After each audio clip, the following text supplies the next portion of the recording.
Hola, hola. Bien, para continuar con la siguiente exposición del síndrome de flujo vaginal, vamos a darle pase al doctor Alexei Mima para que pueda presentar a nuestro siguiente ponente. Un fuerte aplauso para él.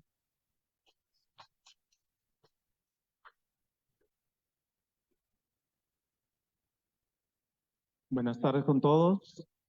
Para proseguir con el módulo de materno, vamos a tocar ahora el tema del síndrome de flujo vaginal. Estará a cargo del doctor Jan Eulogio Romero Guzmán. El doctor Jan es médico ginecobstetra del Hospital Regional José Cayetano Heredia y del Hospital Las Mercedes de Paita, con pregrado en la Universidad Nacional de Piura y posgrado en la Universidad Nacional de Piura. Doctor Jan, adelante.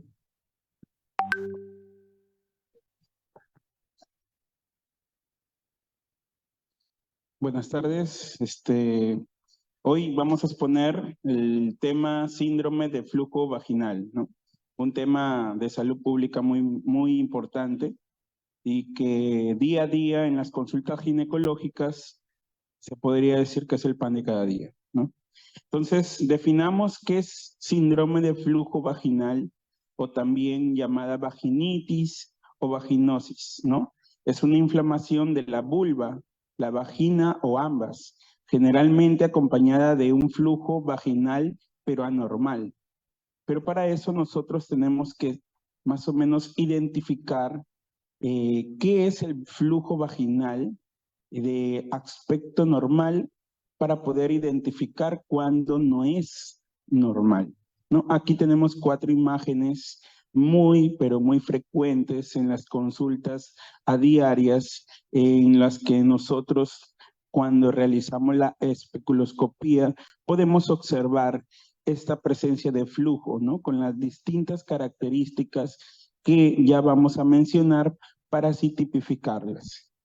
Entonces, es un proceso infeccioso e inflamatorio del canal vaginal y de la vulva, y muchas veces es acompañada con prurito, a veces con mal olor o fetidez, ardor y dispareo. Primero vamos a observar que la microbiota vaginal está dominada por el agente lactobacillus de diferentes clases como el Gasseri, el Jenseni, el Crispatus, que son aquellos patógenos que van, que te protegen la mucosa frente a patógenos, ¿no? O sea, es muy importante este bacilo que está en toda la cavidad vaginal en todas las mujeres, ¿no? Porque bloquea la adherencia específica al epitelio con agentes tensioactivos, lo que permite que los patógenos no se adhieran a ellos. Además, también ellos producen ciertas sustancias como por ejemplo el peróxido de hidrógeno y también algunas bacteriocinas. Además, se adhieren al patógeno cuando éste ingresa, lo que le da mucha efectividad al producir el ácido láctico, tanto como el peróxido de hidrógeno y otros agentes. Entonces, debemos de saber, importante, que todos los días las mujercitas producen flujo, ¿no? De 1 a 3 centímetros diario, y que su pH vaginal es de 4 a 4.5. Entonces, en esta condición, lo que se va a permitir es que va a inhibir todo crecimiento bacteriano. El flujo vaginal normal es blanco, puede ser transparente y muchas veces sin mal olor. Por eso hablamos de inodoro. Y este fluido siempre proviene del cervix, de la vagina, incluso también puede del semen. La lubricación vaginal mayormente es por el trasudado de la circulación arterial, ¿no? Y el ácido láctico que son producidos por los lactobacilos en realidad sí produce un olor característico, ¿no? Entonces, la composición de este flujo vaginal muchas veces del epitelio escamoso estratificado de la vagina y del epitelio del ectocervix se renueva constantemente, ¿no? Y esto es fuente de glucógeno para los lactobacilos. Debemos de también señalar que el moco cervical genera una barrera protectora, ¿no? Está compuesta de glicoproteínas, anticuerpos, antibacteriales. hay presencia, el flujo vaginal está compuesto de leucocitos en poca cantidad y obviamente también tiene microorganismos que son presentes de la microbiota vaginal, que pueden ser bacterias, virus u hongos. Entonces, ¿qué hace que el flujo vaginal se altere? ¿No? Lo que ya no es normal. Está muy relacionado con ciertos tipos de estrés, ¿no? Los que tienen un estrés severo, moderado, mayormente tienen riesgo de producir vaginosis bacteriana. Como producen mucho cortisol por la intensificación del estrés, lo que hace es que los niveles de estrógeno disminuyan y al disminuir va a aumentar el pH y lo que va a producir es que el ácido láctico, no haya producción de ácido láctico por los lactobacillus. La actividad sexual sí también es un factor que contribuye a un flujo vaginal anormal, porque lo que va a producir es que aumenta la diversidad de la microbiota. Aquellas pacientes que tienen muchas parejas sexuales o la frecuencia de la actividad sexual, incluso parejas de mujer a mujer y además también algunas otras causas, ¿no? La raza es muy importante, el tabaco, lo que genera el tabaco es el crecimiento de Gardnerella y también del Mobiluncus, ¿no? Los duchas y lavados vaginales, mito, ¿no? Las duchas y lavados vaginales, se dice que lo que pasa es que reduce las bacterias, los lactobacilos, ¿no? El yodo, el vinagre, también aumenta la inducción de muerte de las células epiteliales de la vagina. Los productos vaginales pueden también aumentar diversidad de las bacterias anaeróbicas.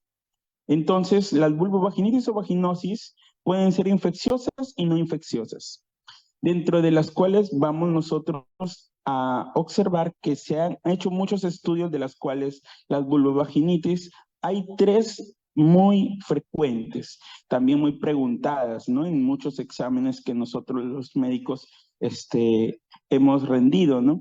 Una de ellas es la candidiasis vulvovaginal, la vaginosis bacteriana y la trichomoniasis vaginal. Esas son las 3 infecciones más frecuentes asociadas al síndrome vaginal, por lo cual vamos a incidir en estas 3 patologías. Para eso, ya lo hemos mencionado y vuelvo a insistir, debemos de saber cuándo hablamos de un flujo vaginal normal y cuándo hablamos de un flujo vaginal anormal.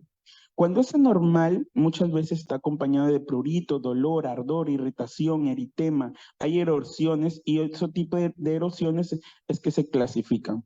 Aquí podemos observar 3 epitelios de 3 etapas distintas en la mujercita. La primera es en una etapa prepuberal, ¿no? Donde hay bajos niveles de estrógeno, lo que hace que al ver bajos niveles de estrógeno, el poco glucógeno, la mucosa vaginal es muy fina y entonces lo que va a producir que el pH se eleve. En cambio, la imagen del centro es de una mujer fértil, en el cual sí están adecuados los niveles de estrógeno, por lo tanto el pH es adecuado. Entonces, vamos a estadificar. Candidiasis vulvovaginal. La candidiasis vulvovaginal, si bien es cierto, es la primera causa de que llegan las pacientes a la consulta por presentar este tipo de vulvovaginitis, ¿no? El 75% de las mujeres van a experimentar un episodio en toda su vida, ¿no? Y el pico máximo es entre los 20 y 40 años. Y la candidiasis, principalmente el 70-75% está producida por albicans, ¿no? Pero cuando no es albicans, también puede ser tropicales, crusei, torulopsis, grabrata, que también ya se está viendo cuando se realizan los cultivos. Entonces, las manifestaciones clínicas, como podemos observar, esto es lo que nos encontramos en la consulta diaria. Las pacientes nos refieren picor, escozor, ardor vaginal, enrojecimiento de la zona vaginal, hay dolores y molestias vaginales, el flujo vaginal, la característica que ya lo conocemos, blanquecino, grumoso, similar al yogur, otros hablan como un queso grumoso, y las pacientes también pueden insistir con un dolor al orinar o dolor durante las molestias de las relaciones sexuales, que es la dispareunia. ¿Quiénes predisponen a que las pacientes tengan candidiasis, ¿no? Estar embarazada ya es un factor de riesgo. Las pacientes que tienen diabetes también es factor de riesgo. Las pacientes que tienen terapia inmunosupresora por distintas patologías neoplásicas. Las pacientes que consumen antibióticos de manera reincidente o aquellas pacientes que se automedican por ellos. Las pacientes que toman anticonceptivos orales. Las pacientes que son inmunosuprimidas o las pacientes que utilizan una ropa interior ajustada. En la práctica clínica hemos visto muchas veces este tipo de flujo, el cual siempre es la pregunta de la paciente, doctor, ¿y esto es porque me han contagiado? Y ya les estamos aquí, estamos señalando los factores de riesgo. No necesariamente es una infección, porque la candidiasis no es una infección de transmisión sexual, sino que se da por estas causas. Aquí más o menos es la patogenia de lo que se produce cuando hay la presencia de la cándida, ¿no? Entonces, hay dos tipos de cándida. Hay infección de cándida no complicada y la complicada. Las no complicadas son las que nos dan episodios esporádicos o pueden ser a veces infrecuentes. Los síntomas que se han mencionado pueden ser leves o moderados, ¿no? Y muchas veces se está sospechando de que es albicans.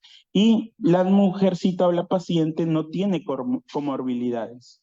Pero hablamos de complicada, aquellas pacientes que han tenido infección por cándida 4 o más veces en el año, que los síntomas son severos y que la sospecha no es de cándida albicans, ¿no? Y además que las pacientes tengan alguna comorbilidad como la diabetes, menopausia, inmunosupresión o en pacientes que están gestando. Por ejemplo, esas 4 imágenes son vulvovaginitis por cándida, pero existen 4 patógenos allí. Hay albicans, hay graveata.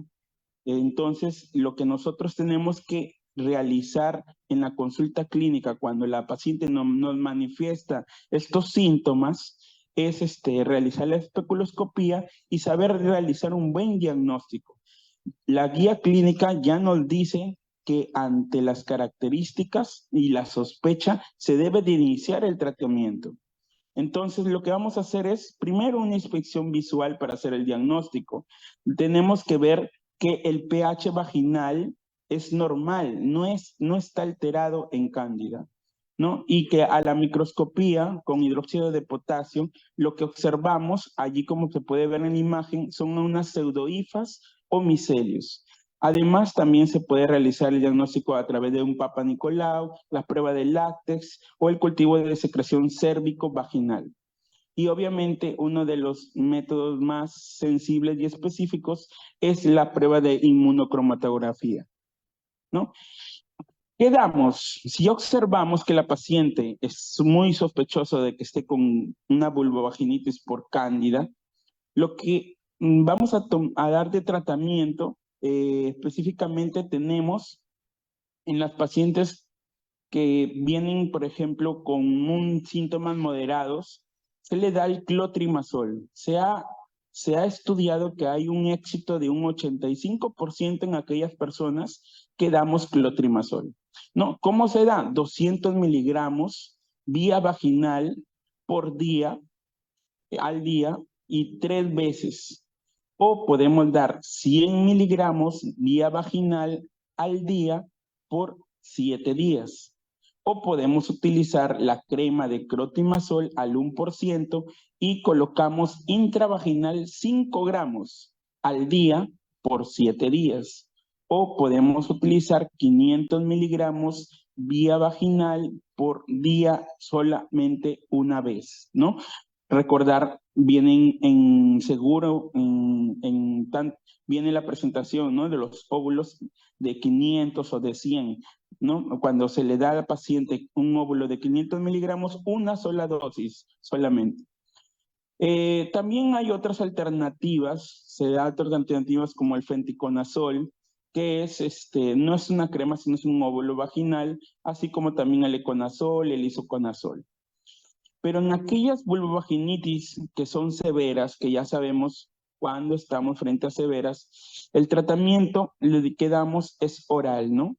Damos fluconazol. El fluconazol se da una pastilla de 150 miligramos vía oral, una sola dosis. O podemos dar 50 miligramos vía oral por 7 a 14 días. Y en aquellas pacientes que son inmunocomprometidas, se les tiene que dar 100 miligramos vía oral por 14 días. Otra alternativa de segunda línea puede ser el itraconazol.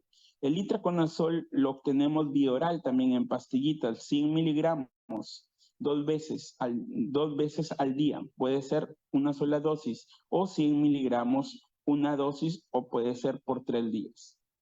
Y también tenemos la opción en pacientes donde no mejoran con este tratamiento, dar nistatina. Hay óvulos de nistatina disponibles de distintas marcas, ¿no? El óvulo de 100,000 unidades, un óvulo por 14 días, o podemos dar óvulos de 200,000 unidades por 6 días solamente. Otra de las causas que nosotros vemos de vulvovaginitis es la vaginosis bacteriana.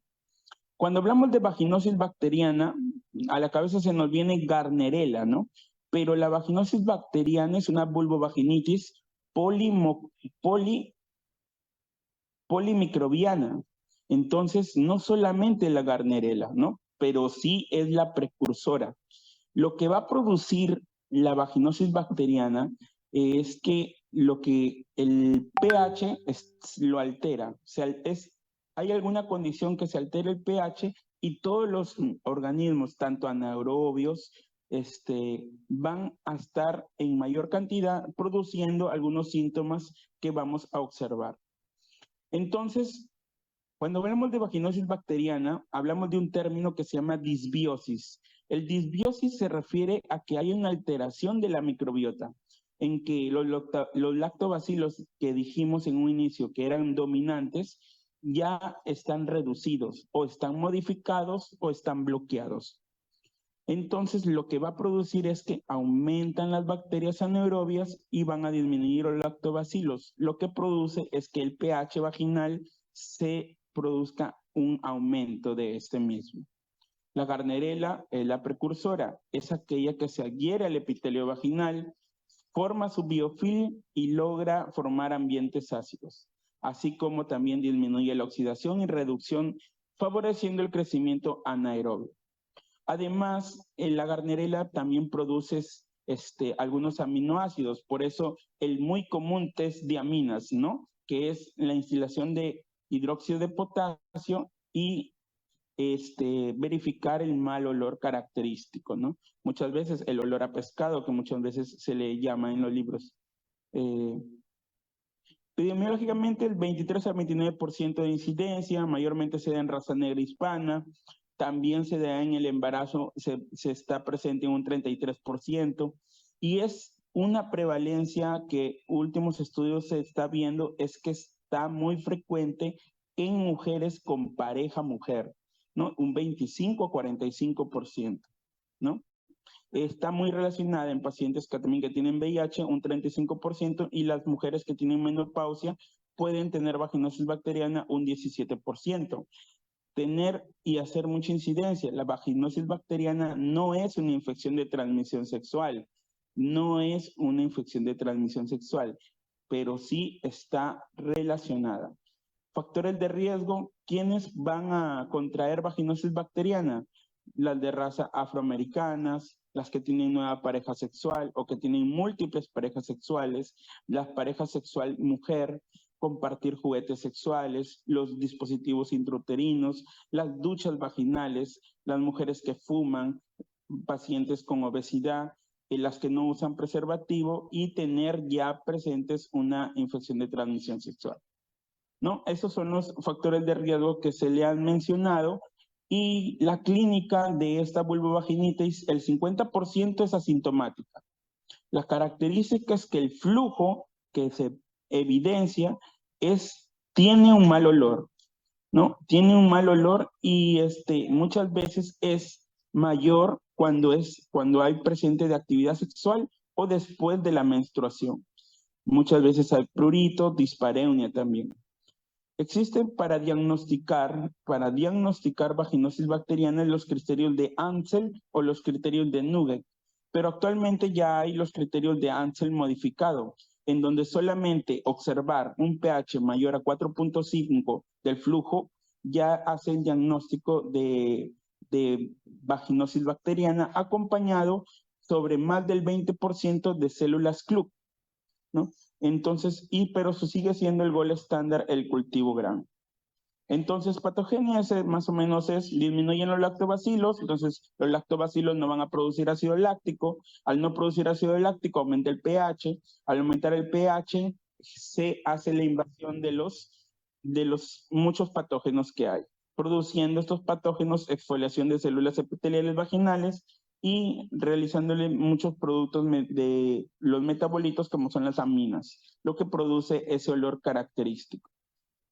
El lactobacillus, como podemos observar en esa imagen, hay muchos microorganismos, ¿no? Presentes en todos los genitales femeninos en donde va a estar la incidencia de la vaginosis bacteriana. Podemos observar acá que cuando un pH se mantiene en 4 a 4.5 y hay los lactobacilos, podemos observar la curva azul, va a estar aumentado porque es lo normal. Y podemos ver que los anaerobios y la Gardnerella no hay un aumento, pero sí está presente porque forma parte de la microbiota del vaginal. Pero ¿qué sucede si es que aumenta el pH? Como podemos observar, la curva azul disminuye, o sea, disminuyen los lactobacilos, mientras que la Gardnerella y los anaerobios van aumentando y obviamente vienen acompañados de los síntomas ya característicos, ¿no? Un flujo homogéneo, fino, blanco, grisáceo, con olor a pescado, paciente con ardor, con disuria, con dispareunia, ausencia de inflamación tienen, pero un pH más de 4.5 y la prueba de amina positiva, ¿verdad?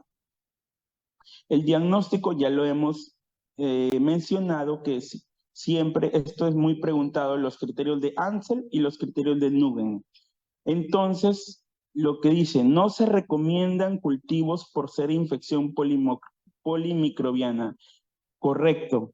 Sabemos que si nosotros vamos a hacer un cultivo y encontramos que hay Gardnerella, entonces no te va a hacer el diagnóstico de vaginosis bacteriana porque la Gardnerella forma parte de la microbiota, por eso no es recomendable. Ese es un ejemplo. Como para mencionar, sabemos que antiguamente se hablaba de los criterios de Ansel, 4 criterios, 3 de ellos, si encontrábamos, ya era el diagnóstico de vaginosis bacteriana. ¿Cuáles son? Un pH del flujo vaginal más de 4.5.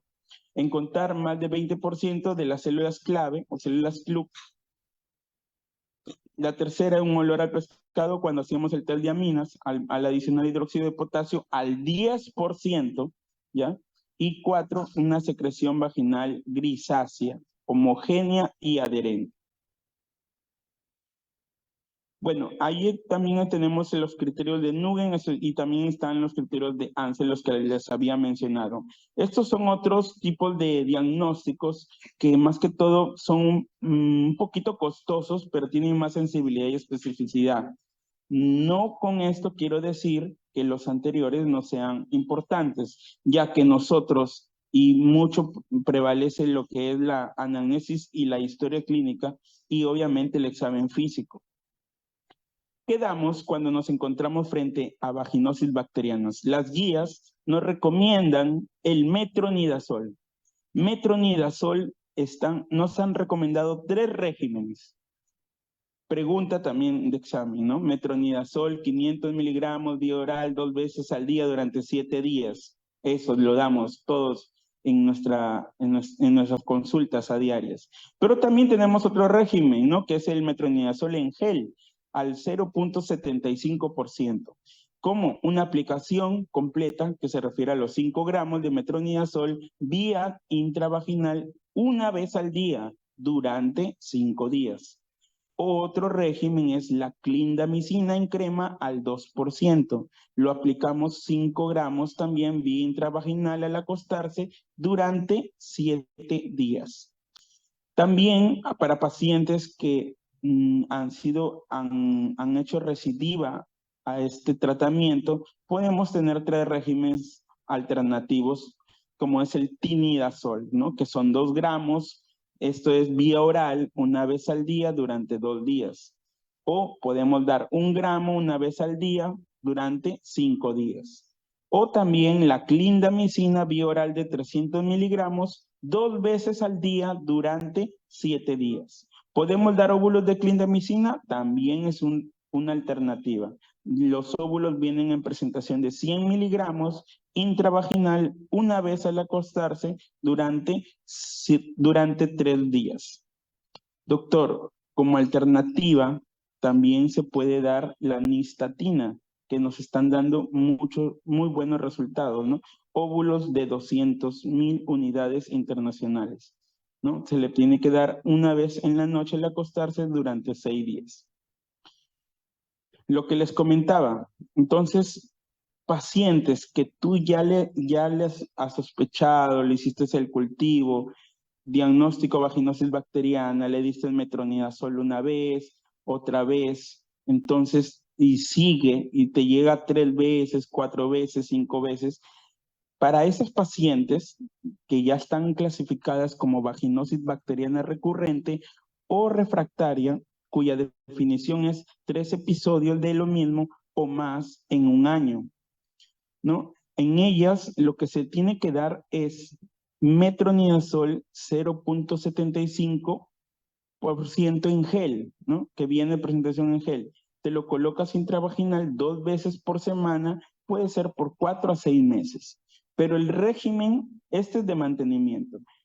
Pero el régimen hay un régimen trifásico que estaba leyendo, que es muy bueno ante las vaginosis bacterianas recurrentes.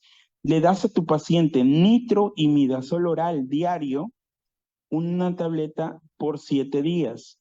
Además, le das ácido bórico vaginal diario por 3 semanas. Y metronidazol en gel le das por 2 semanas, ¿no? 2 gramos 2 veces por semana y que tiene que durar 16 semanas. Complicaciones de las pacientes que tienen vaginosis bacteriana, en pacientes que no están gestando, muchas veces está muy relacionado con las enfermedades inflamatorias pélvicas, en la adquisición del VIH o el virus del herpes 2 y otras infecciones. Pero en las gestantes con vaginosis bacterianas, lo que produce es la prematuridad y bajo peso al nacer. Por eso, las pacientes que tú les diagnosticas, una paciente gestante que tiene vaginosis bacteriana y tal vez tenga un riesgo de operarse, se les tiene que dar tratamiento. Como último, la trichomona vaginalis, ¿no? La trichomoniasis vaginal. Que si bien es cierto, es menos frecuente de las 2 mencionadas antes, pero son las que más síntomas nos van a dar y tienen unas características muy importantes. Recuerdo cuando estudiaba decíamos trichomona fresa, ¿no? Fresa. La colpitis en fresa. Sí, efectivamente, es producida obviamente por un parásito flagelado unicelular, allí como podemos observar en la imagen, ¿no?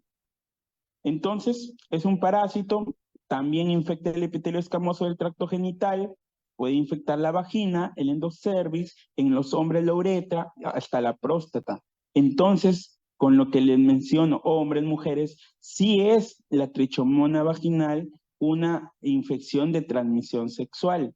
Y es por eso que las pacientes que tienen trichomoniasis o los varones se tiene que tratar a la pareja, sí o sí, porque si no, no se va a ver un adecuado tratamiento y un adecuado resultado en realidad. Entonces, la prevalencia es de 156 millones de casos nuevos anuales. Es por contacto sexual y su incubación es de 4 a 28 días.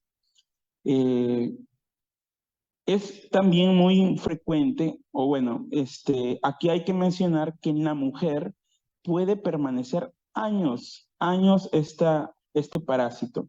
Y este parásito requiere mucho de hierro. Es por eso que en las pacientes, en las mujeres, que como las mujeres en edad fértil menstruan, obviamente acá lo que le genera es más incidencia de que esté presente este parásito, ¿no? Factores de riesgo, ¿quiénes son? Las mujeres, raza afroamericana, los menores de nivel socioeconómico, el uso de drogas, pacientes que el coito a edad precoz, múltiples parejas, bisexualidad, vaginosis bacteriana recurrente, pacientes con VIH o el uso de drogas ilícitas. Lo que va a tener factores de riesgo, como ya lo he mencionado. Las manifestaciones clínicas es que el flujo vaginal es amarillo verdoso, que haya mal olor también, puede haber un eritema del cervix, de la vagina, de la vulva, que haya un prurito también, que haya dispareunia y haya disuria. Podemos observar en la imagen, la de la derecha, la última de la derecha, esa colpitis, esos puntitos rojitos que le llaman, pues no la colpitis de fresa o el Strawberry de cervix, ¿no? Clínica, 17% solamente te dan los síntomas que te los he mencionado en la anterior diapositiva, porque muchas veces es asintomática. Incluso hasta las pacientes pueden presentar trichomoniasis, no hacen síntomas, pueden estar hasta 6 meses sin síntomas. Y cada vez que le viene la menstruación, empeora, ¿no? Doctor, cada vez que viene mi menstruación tengo prurito, flujo, dolor al orinar, dispareunia, la colpitis se evidencia mucho más evidente y obviamente su pH es mayor a 4.5, igual que la vaginosis bacteriana. El diagnóstico, microscopía, también hay estudios moleculares y los test rápidos con PCR. El tratamiento se tiene que dar. Si yo trato a la mujercita, también tengo que tratar a su pareja, ¿ya? Hay que estudiar también otras infecciones de transmisión sexual cuando tengamos como diagnóstico diferencial. Los diagnósticos, hay múltiples diagnósticos. Primero es la observación, ¿no? La observación es la colpitis en fresa, pruebas moleculares. También tenemos los test de amplificación de ácidos nucleicos con mucha buena especificidad y sensibilidad. El tratamiento, también nuestro amigo, el metronidazol, es el régimen recomendado. En este caso es 2 gramos, vía oral, una sola dosis. O tinidazol 2 gramos, vía oral en una sola dosis como otra alternativa. Y otra alternativa puede ser también 500 vía oral 2 veces al día durante 7 días. Eso es lo recomendado para el tratamiento de trichomonas vaginal. Hacer recordar esto, para que tengas un éxito, importante que la pareja se trate. En los hombres, el tratamiento es 2 gramos una sola vez, o tinidazol también 2 gramos una sola vez.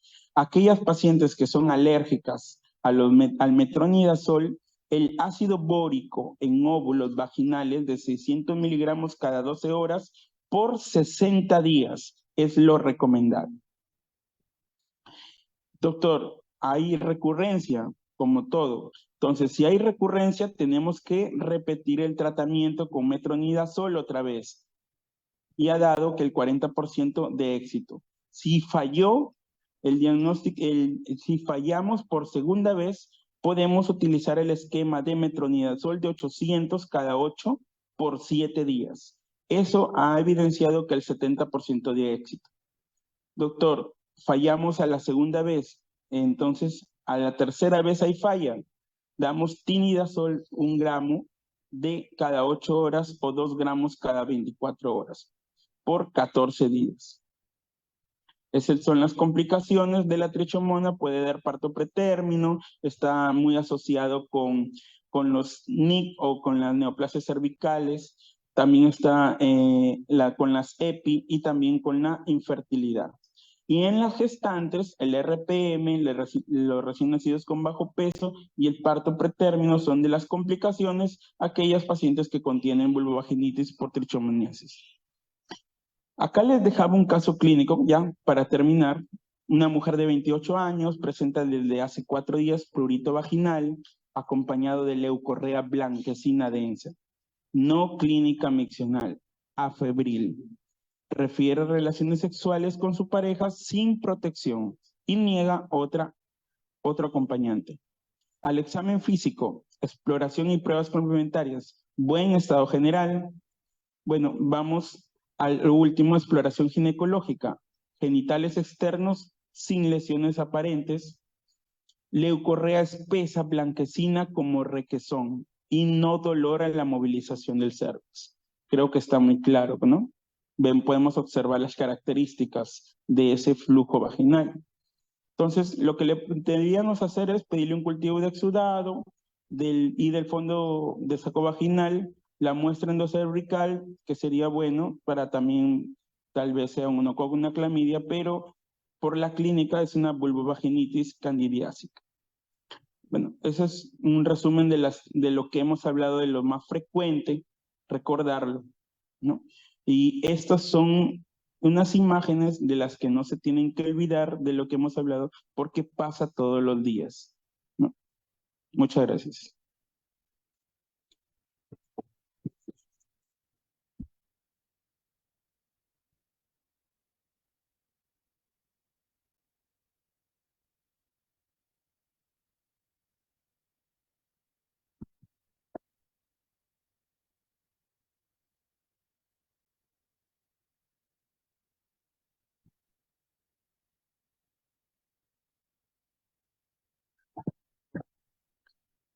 Muchas gracias, doctor, por la brillante exposición. No sé si hay alguna pregunta de parte del público presente. Doctor, en cuanto a los esquemas que mostró, tanto para vaginosis como para tricomonas en relación a los nitroimidazoles, ¿alguna diferencia en la eficacia? Por ejemplo, ¿no? Tinidazol versus metronidazol. Actualmente se está viendo que hay mucha resistencia ya al metronidazol. ¿Por qué? Porque se está viendo que las pacientes ya ahorita ya no es un tabú, lo mencionan. Entonces el médico, sí, tengo este flujo vaginal. Entonces, a mí me recetaron esto, toma metronidazol. Vas al farmacéutico, hasta él mismo te lo receta. Entonces, al ver esa resistencia, podemos tener las otras opciones que hemos mencionado y nos están dando muchos resultados. Así como la nistatina, que también es algo que mencioné, y que yo lo uso mucho y está dando muchos resultados, ¿no?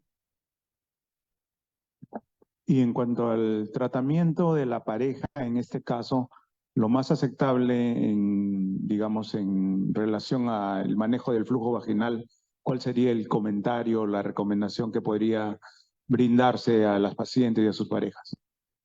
Claro, ese es un mensaje mucho que lo estamos realizando en todas las consultas, ¿no? Las pacientes, las mujercitas vienen, te mencionan que tienen el flujo y a veces es trichomona. Y como ya lo he mencionado, las parejas sí o sí se tienen que tratar porque si no, no va a haber resultado. Estamos en Piura, tenemos un poquito de una tasa alta de machismo, ¿no? Entonces, el dar tratamiento a la pareja muchas veces es complicado, ¿no? Porque la paciente refiere que no va a tomar el tratamiento, pero poco a poco se está haciendo ese esfuerzo, pero por eso es el mensaje. El tratamiento es para ambos, tanto para la mujercita como para el varón. ¿Qué variaciones hay en relación a las gestantes y también en qué implicancias tiene esto en cuanto a su manejo? Las gestantes en realidad es por decir, todos sabemos que cuando a las pacientes están gestando, la inmunosupresión que se está al borde, ¿no? Entonces, al ver inmunosupresión, obviamente el pH también lo varía. Entonces, por eso, uno de los factores de riesgo de tener vulvovaginitis es que sean gestantes. Por eso las gestantes en sus controles prenatales, cuando van al ginecólogo o a la obstetra, a todas se les tiene que realizar especuloscopía, porque en la práctica diaria se ve que las gestantes sí hay presencia de ese flujo vaginal y se trata en pacientes con síntomas y se está viendo muy buenos resultados y evitando pues complicaciones como es el parto pretérmino, ¿no? Sí, doctor, sobre el flujo vaginal síndrome en pacientes que eh, tienen múltiples parejas, ¿alguna recomendación aparte del hecho de utilizar, no sé, algún método de protección? Exacto. Tenemos pues lo más común el método de barrera, ¿no? Que es el preservativo, si es que la paciente ya sabe que está con muchas parejas. Obviamente, la recomendación sería en este caso que visite al ginecólogo sin tabú y que para nosotros poder diagnosticar adecuadamente el tipo de vulvovaginitis que está presentando, ¿no? Y después del inicio del tratamiento para hacer, por ejemplo, el Papa Nicolau o alguna relación que hay entre esta patología y cáncer de cervix. Exacto. El síndrome de flujo vaginal, ciertas patologías, como le he mencionado, están muy relacionadas con algunas neoplasias, si es que no son bien tratadas este tipo de vulvovaginitis. Es muy frecuente la vulvovaginitis y las complicaciones, si no son bien tratadas, pueden ser severas. Por eso las pacientes se tienen que realizar su Papa Nicolau mínimo una vez al año.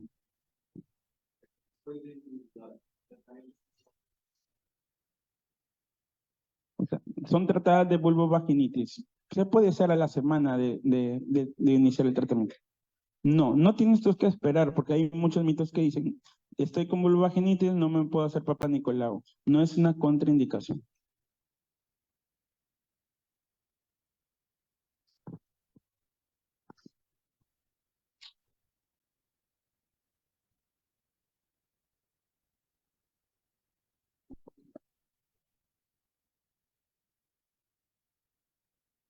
Doctor, primero felicitarlo por su brillante exposición.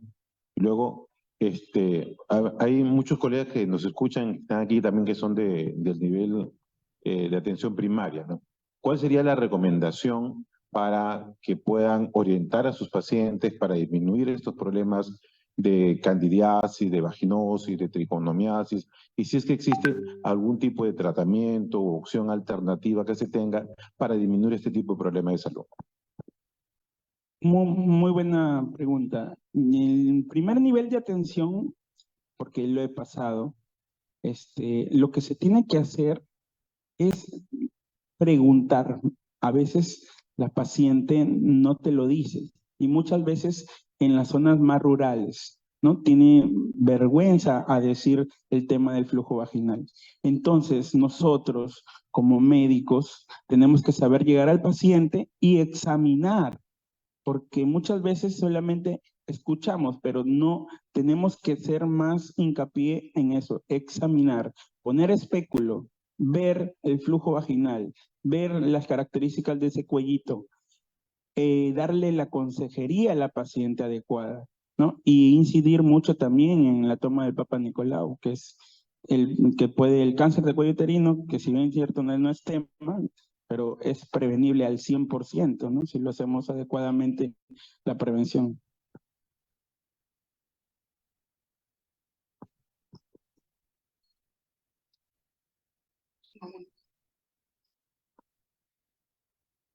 Bueno, hay unas preguntas en Facebook. Óvulos de nisatina más metronidazol más lidocaína para tratamiento de vulvovaginitis. Es una buena opción, lo he mencionado, ¿no? Sí, sí está recomendado, pero más que todo en pacientes con recurrencia, ¿no? Cuando ha habido más de 3 o 2 fallas el tratamiento inicial. Temprano se habló de ruptura prematura de membranas, fue el primer tema que se tocó, y la relación entre síndrome de flujo vaginal y RPM, doctor. Muy relacionado, ¿no? Una de las causas del RPM, en segundo o tercer lugar, si no me equivoco, son las infecciones vaginales, ¿no? Vaginosis bacteriana y por trichomona está muy, muy relacionado con la ruptura prematura de membranas, que conllevaría, pues, ¿no?, a la prematuridad. Tenemos otra pregunta de Facebook. ¿En qué casos podemos usar óvulos de policresuleno? Los óvulos de policresuleno, más que todo, está indicado en pacientes que son postoperadas, ¿no?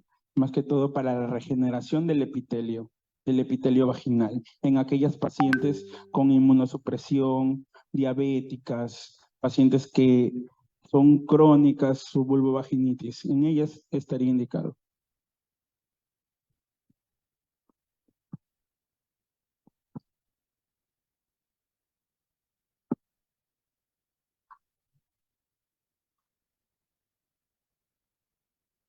Bueno, si no tenemos más preguntas, agradecemos la presentación del doctor Jan Romero Guzmán y agradecemos también a todo el público presente, tanto por Facebook como los que han acudido a este evento, y invitarlos siempre para tanto los viernes médico, los miércoles de salud pública y para continuar los módulos en la próxima fecha que se llevará a cabo el día 14 de septiembre en Canchaque. Muchas gracias, doctor Jan, y agradecerle a todos ustedes por su asistencia.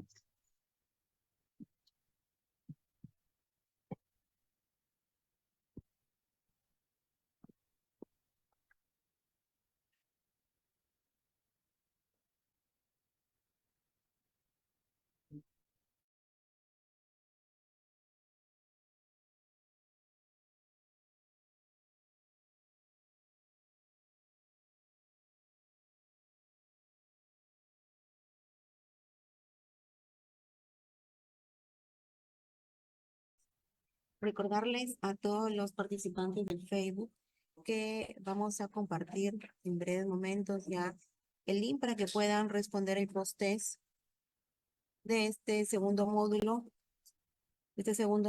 del curso descentralizado de actualización médica unidos por la salud de Piura.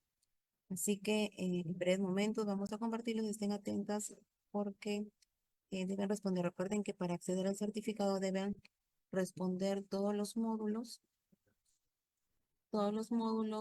que se están compartiendo. Ya se compartió el primer módulo y esta vez vamos a compartir el segundo módulo. Así que respondan para